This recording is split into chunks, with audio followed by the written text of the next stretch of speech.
Hi, good morning Luzon, Visayas at Mindanao. Kumusta po kayo ka-coffee? Ayan, wala na tayong bagyo. Si Harry Roque, Finac check. Biruin mo ha, dating presidential spokesperson, dating secretary, international lawyer, ipinagmamalaki niya mahusay na abogado, pero fake news. Nakakahiya naman talaga itong tao na ito. Biruin mo ha, kumbaga acclaimed lawyer ka di ba? Bigatin ka talaga pero fake news peddler ka pala. Naku, nakakahiya ito ka-coffee. Finac check siya ng Facebook mismo. Naku po, ayan pinost kasi ni Harry Mau. Ayan, kung nakikita ninyo, yung fake pulburon video na yan, pinost niya yan ka-coffee ha. Tapos ang caption niya pa kayo ang humusga. Wow.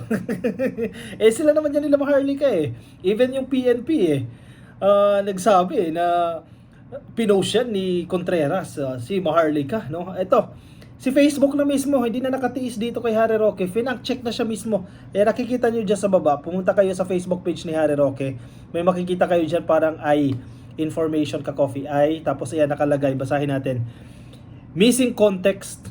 The same information was checked in another post by independent fact checker. Hoy, anyari? Bakit nagkakaganyan si Ate Harry, si Harry Roque, no? Pagod na nga ito ka-coffee Nagsisirculate sa social media yung mukha niyang stress na Wala pa rin nangyayari. Kakasira kay PBBM, mas lalo silang nai-stress dyan. Sige, pindutin natin itong why? Bakit daw kako? The same information was checked in another post by fact checkers. There may be small differences. Independent fact checkers say that this information is missing context and could mislead people. You can choose whether to see it. Pwede daw pong mag-mislead itong post na ito ni Harry Mau. Nagkaroon na nga ng investigation ng NBI dyan Ang PNP, sinasabi nila, talaga yan stage yan. May actor silang kinuha dyan at inilapat yung mukha ni Pangulong Bongbong Marcos. Kala nila makakalusot sila dyan. Anong nangyari sa inyo ngayon? Even yung mga kakampi nyo mismo hindi naniniwala doon sa video. Diba? Sinasabi nila fake yung video na yan. Nakapagtataka lang itong si Glenn Chong, itong si Harry Roque, mga abogado yan naniniwala dito sa fake news ni Maharlika. Sino ba kasi yung may kapakanan yan? Mukhang iisa lang ang boss nila na gumagawa nitong mga peking video na yan at nagsisirculate online nitong mga video na ito. Nako kayo tumigil na kayo dyan. So, inuulan ng malas ka-coffee itong mga grupo ni Harry Mau Kala nila kakaganyan ninyo, hindi pa rin kayo absuelto sa Pogo. Akala niya na siya cleared na siya sa Pogo. Nako, hindi pa. Hindi kayo katantanan ni Senator Risa Ontiveros kasi 'di ba, kung hindi lang nagbagyo lutang na lutang pa rin itong issue ka-coffee, yung pag-aabogado ni Harry Mau dito sa mga Pogo, no, 'di ba? At yung pag-follow up niya dyan sa PAGCOR para ma-issuehan ng permit yung kanyang kliyente, no. Namatay lang yung issue na yan dahil nagkaroon tayo ng super typhoon, no? Kung hindi lang nagkaroon yan trending pa rin ngayon si Harry Mau. Pero sa kabila ng lahat ka-coffee sa kabila ng pagbaban ng presidente dito po sa operasyon ng Pogo, ituloy pa rin po ang Senate investigation. Naku po, baka may ipapatawag si Harry Roque dyan kasi nakita yung mga bank details niya dito sa Pogo na yan Ano yan, magkano ang kobrahan natin dyan? Nasa headline ka-coffee ng Manila Bulletin. Ayan, kung nakikita ninyo dyan sa Manila Bulletin, nag-break lang bahagya dahil sa bagyo, pero no stopping Senate probe on Pogo-related crimes and issues, sabi po ni Senator Risa Ontiveros. So, akala mo, absuelto ka na Harry Roque, hindi ka pa rin absuelto Baka ipatawag ka pa rin dyan sa Senado. Kaya huwag ka muna mag-abroad dahil anytime ipapatawag ka dyan. Ipaliwanag mo bakit nandiyan yung bank account mo sa Pogo na yan at bakit tumawag ka sa PAGCOR ng 6 na beses para mag-follow up dito sa permit na ito ng ngayong kliyente na Pogo pala. Nako, linis. Nako, yari kayo dyan. Kala mo, tapos na porket nagkabagyo Kaya pilit silang gumagawa ng mga issue para ilihis itong mga usapin na ito para idiin si PBBM Ano, tingin ninyo? Absuelto kayo sa kalokohan ninyo nagpakasasa kayo noong panahon ni Tatay Digong the best president ever. Senate Deputy Minority Leader Senator Risa Ontiveros on Friday, July 26 said Senate will continue its investigation into all Philippine offshore gaming operators or Pogo-related crimes and issues. Kahit stop na yan ka-coffee, sa bagay hanggang December pa yan ka-coffee, iimbestigahan pa rin. Malay mo, may mga lumutang pang mga pangalan dyan. Hindi lang pala si Dennis Cunanan, no, yung pamilyar sa atin. Hindi lang pala si Harry Roque. May mga lumitaw pa ng pangalan dyan. Ako, di ba, nalilink nga si Michael Yang dyan eh. Yung economic advisor ni Tatay Digong eh. Mamaya, maling pa pala si Tatay Digong dyan. May kinalaman pa pala si Tatay Digong yan. Kasi nung panahon ni Digong eh, umusbong itong mga ganitong klase ng negosyo. Pwede ba yun? Basta-basta na lang uusbong yan, parang kabuti. Kaliwat kanan nagsulputan. Yung mga pogo na yan, ang walang basbas sa itaas. Nako, mahirap-hirap yan. Mukhang may kumita dyan, ka-coffee. Tuloy-tuloy pa rin po ang investigasyon. Nako, yari kayo dito. Ontiveros said the Senate's investigation will continue despite President Ferdinand Bongbong Marcos Jr.'s announcement of a ban on all pogo operations during his SONA nitong July 22 lamang. The senator pointed out the Senate probe is not merely zeroing in on Bamban Tarlac Mayor Alice Leal Guo but the pogo industry as a whole. Sige, kaunting muna tayo dyan, ka-coffee.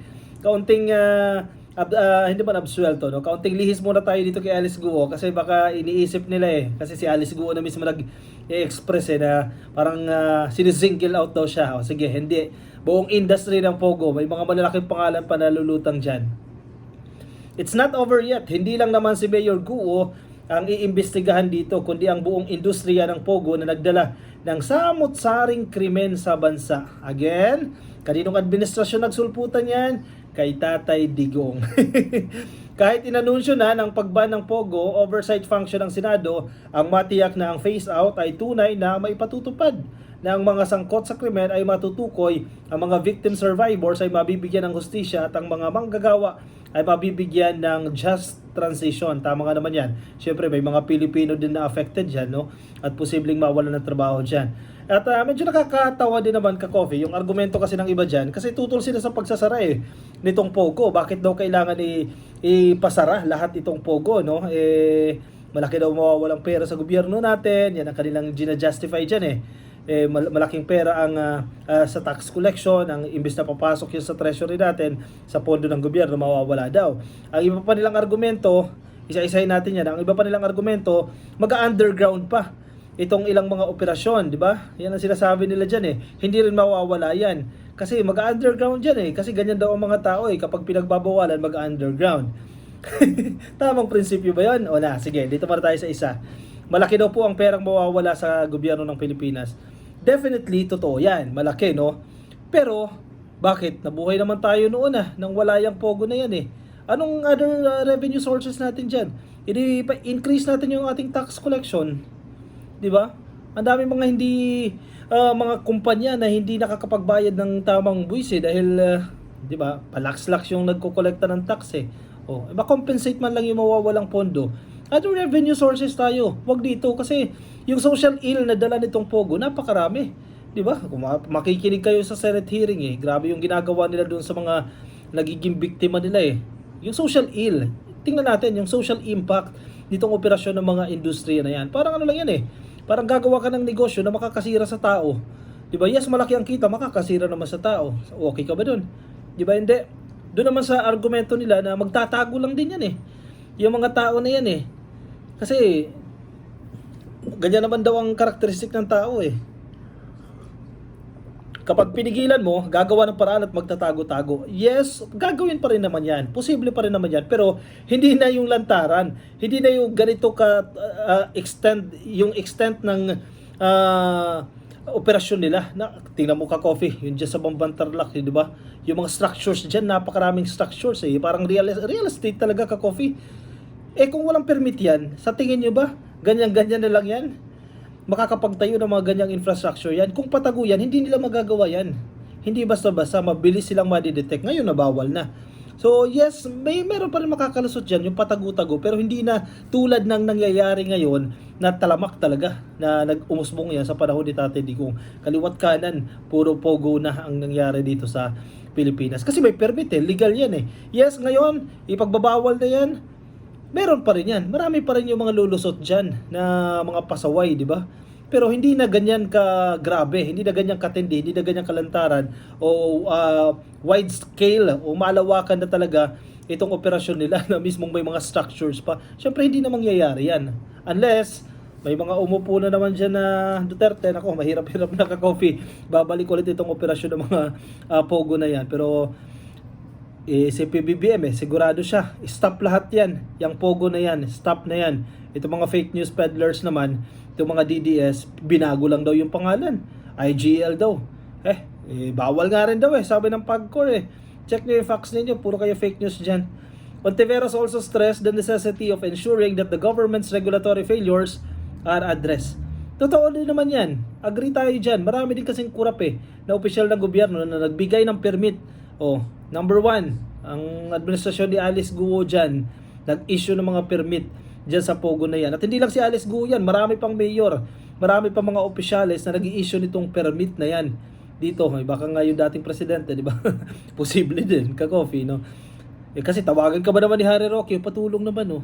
Kumusta na yung permit niya? Siyempre, kung ikaw yung hihingi ng permit, baka sabihin, mahihindian mo ba yan? Di ba?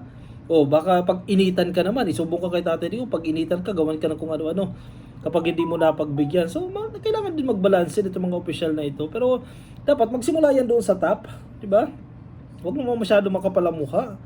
Yes, hindi ka na may pressure. Yun ang sinasabi nila si Harry Roque, hindi na may pressure yan. Pero the fact na 6 na beses kang tumawag, nangungulit ka.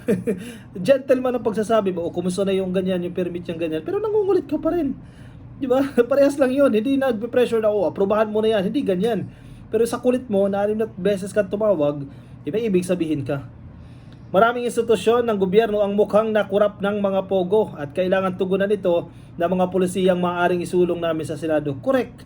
Agree na infiltrate tayo ka-coffee nitong pogo na yan. Yung gobyerno natin na infiltrate ng pogo na yan. Kasi may basbas nga ng previous administration The Senate Committee on Women, Children, Family Relations and Gender Equality, which Ontiveros heads, has set the next hearing on pogo-related issues on Monday, July 29. Ka-coffee. Sa Lunes na po yan, July 29, hearing na ng pogo. Nandun kaya si Harry Mau? Hindi ko alam. Wala akong update kung inibitahan na siya dyan sa hearing na yan. Pero kung sakali man ako, mapapahiya na naman itong si Harry Roque sa pinaggagawa niya. Siya, ka-coffee, anong say mo dyan? I-share ang inyong opinion, ang inyong reaction dyan sa ating comment section para mabasa po ng iba nating mga ka-coffee. Shoutout natin yung mga ka-coffee. Shoutout po sa inyong lahat na nakatutok po sa atin. Nandiyan po sa Facebook, nandiyan po sa YouTube. Shoutout po sa inyong lahat. Baka di pa po kayo naka-follow, pasuyo na lang. Please follow and like ka-coffee dyan sa Facebook. At kung nasa YouTube po kayo, click nyo lang po yung subscribe at yung notification icon dyan po sa ibaba. Komento ang inyong opinion at ang inyong reaksyon para magkaroon tayo ng exchange of ideas and opinions dyan po sa ating comment box. Maraming salamat po sa inyo ka-coffee Ingat po kayo. Nasaan man po kayong panig ng daigdig. Bye-bye.